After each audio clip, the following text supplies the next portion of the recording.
Hello friends and welcome back to my channel. So in this video we are discussing about how to utilize your summer vacations and score good marks in your 10th CBSE board. So let's them start.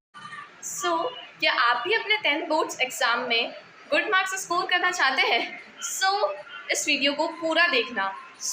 मेरे मन में ना students के मन में ये question आता है कि समर वेकेशंस में हमें सबसे फर्स्टली सिलेबस कंप्लीट करना चाहिए या नहीं करना चाहिए, बिकॉज ऑफ ना सिलेबस बहुत ज़्यादा है। मैंने अपनी सीनियर से एंड टीचर से भी बहुत सारी एडवाइस ली है और उन्होंने मुझे ये बताया कि हमें समर वेकेशंस में कभी भी सिलेबस कंप्लीट नहीं करना चाहिए। इट इज़ गुड लेकिन it is not good because of हमारी summer vacations I think 2 months के होते होंगे सारे स्कूल्स के अंदर।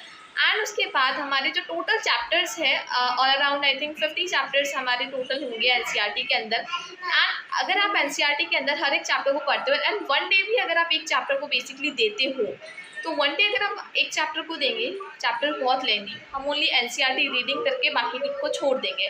हम बाकी सब्जेक्ट्स को एक हमने थोड़ा सा पढ़ा, बाकी हम उसे छोड़ देंगे। तो इसकी वजह से क्या होगा कि हमें वो चैप्टर उस दिन के लिए तो याद होगा, लेकिन अगर जब आपसे कभी पूछेंगे उस चैप्टर को तो हमें उसे याद नहीं रहेगा, बिकॉज हम उस चैप्टर को हम प्रोडक्टिव तरीके से नहीं पढ़ रहे हैं। हम बस सिलेबस कंप्लीट करने पे लगे हुए हैं and don't study productive as any chapter. हमें ना चैप्टर्स को ना प्रोडक्टिव तरीके से पढ़ना है। ऐसा नहीं है कि बस कंप्लीट कर दिया, हमें चैप्टर्स को ना एकदम प्रोडक्टिव तरीके से पढ़ना है। तो उसके लिए ना हमें समर वेकेशंस के अंदर क्या आप भी अपने 10th बोर्ड्स एग्ज़ाम में गुड मार्क्स स्कोर करना चाहते हैं? इस वीडियो को पूरा देखना। मेरे मन में ना स्टूडेंट्स के मन में ये क्वेश्चन आता है कि समर वेकेशंस में हमें सबसे फर्स्टली सिलेबस कंप्लीट करना चाहिए या नहीं करना चाहिए, बिकॉज ऑफ ना सिलेबस बहुत ज़्यादा है। मैंने अपनी सीनियर से एंड टीचर से भी बहुत सारी एडवाइस ली है और उन्होंने मुझे ये बताया कि हमें समर वेकेशंस में कभी भी सिलेबस कंप्लीट नहीं करना चाहिए। इट इज़ गुड लेकिन it is not good because of हमारी summer vacations I think 2 months के होते होंगे सारे स्कूल्स के अंदर। एंड उसके बाद हमारे जो टोटल चैप्टर्स हैं all around I think 50 chapters हमारे टोटल होंगे एनसीईआरटी के अंदर। एंड अगर आप एनसीईआरटी के अंदर हर एक चैप्टर को पढ़ते हो एंड वन डे भी अगर आप एक चैप्टर को बेसिकली देते हो, तो वन डे अगर हम एक चैप्टर को देंगे, चैप्टर बहुत लेंदी, हम ओनली एनसीईआरटी रीडिंग करके बाकी को छोड़ देंगे। हम बाकी सब्जेक्ट्स को एक हमने थोड़ा सा पढ़ा, बाकी हम उसे छोड़ देंगे। तो इसकी वजह से क्या होगा कि हमें वो चैप्टर उस दिन के लिए तो याद होगा, लेकिन अगर जब आपसे कभी पूछेंगे उस चैप्टर को तो हमें उसे याद नहीं रहेगा, बिकॉज हम उस चैप्टर को हम प्रोडक्टिव तरीके से नहीं पढ़ रहे हैं। हम बस सिलेबस कंप्लीट करने पे लगे हुए हैं and don't study productive as any chapter. हमें ना चैप्टर्स को ना प्रोडक्टिव तरीके से पढ़ना है। ऐसा नहीं है कि बस कंप्लीट कर दिया, हमें चैप्टर्स को ना एकदम प्रोडक्टिव तरीके से पढ़ना है। तो उसके लिए ना हमें समर वेकेशंस के अंदर ऑलवेज फोकस करना चाहिए हमारे वीक सब्जेक्ट्स को।